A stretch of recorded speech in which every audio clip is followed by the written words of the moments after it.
यहां पर जो संघ के स्वयंसेवक बैठे हैं हम, और यहां पर हमारे जो नागरिक सज्जन माता भगिनी बैठी है, हम सब अपनी स्वतंत्रता का 75वां वर्ष देख रहे, संपन्न कर रहे। उस स्वतंत्रता में अपने वास्तविक स्व की अभिव्यक्ति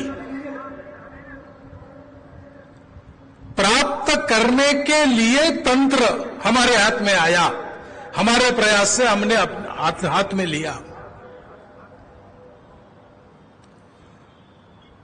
इस देश में विदेशी नहीं चाहिए, हमारे अपने हाथ में हमारा राज्य चाहिए। किस लिए चाहिए? इसलिए कि गुलामी में स्वयं की अभिव्यक्ति नहीं हो सकती, स्वतंत्रता में होती है। हम स्वतंत्र हुए, स्वतंत्र बनने के लिए स्वतंत्र हुए। वो हम कहानी सुनते, विक्रमादित्य का राज्याभिषेक, उसको एक ऐसा सिंहासन मिला जिस पर बैठने से छोटा बालक भी अच्छी तरह से न्याय कर सकता था, ऐसा कहानी में है। वो सिंहासन उज्जैनी में, राजधानी में उसने लाया। उस पर बैठूंगा तो सत्य और न्याय नीति का ख्याल रखते हुए अपने राज्य को चलाऊंगा, इसलिए उस पर आरोहण करना है, ऐसा उसने सोचा। सिंहासन तो मिल गया, लेकिन जब उस पर चढ़ने को गया तो सिंहासन की 32 पैड़ियां थी। एक पैड़ी पर पैर रखा पहले ही तो वहां एक पैड़ी के सजावट में एक मूर्ति लगी थी, पुतली, गुड़िया धातु की। वो बोल उठी कि राजा, तुम इस सिंहासन चढ़ने के लिए एक पैर रख रहे हो, लेकिन तुमको पता है क्या इस सिंहासन पर कैसे कैसे लोग बैठे, उनके कैसे गुण थे, उनका कैसा पराक्रम था? तो राजा पूछता है, बताओ।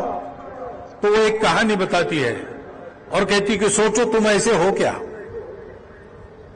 राजा सोचता है दिन भर, और दूसरे दिन आता है कि हाँ मैं ऐसा हूं, दूसरी पैड़ी पर पैर रखता है, दूसरी पुतली बोल उठती है।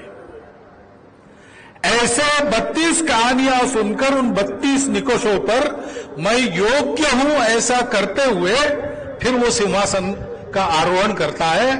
उसका नाम अपने देश के इतिहास में, दुनिया के इतिहास में अमर हो जाता है। 15 अगस्त 1947 को हमको स्वातंत्र्य मिला। डॉक्टर बाबा साहब के नेतृत्व में हमने अपना संविधान बनाया।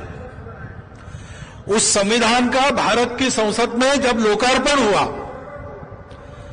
तो बाबा साहब आंबेडकर ने 2 भाषण किए।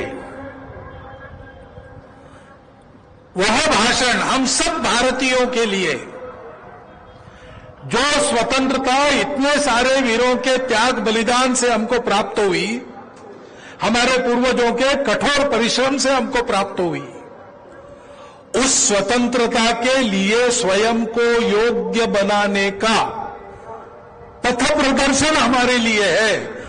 उसको प्रतिवर्ष 14 अप्रैल को और 6 दिसंबर को हम सबको पढ़ना चाहिए। उसके प्रकाश में हम चल रहे हैं कि नहीं चल रहे, इसका आत्मचिंतन करना चाहिए।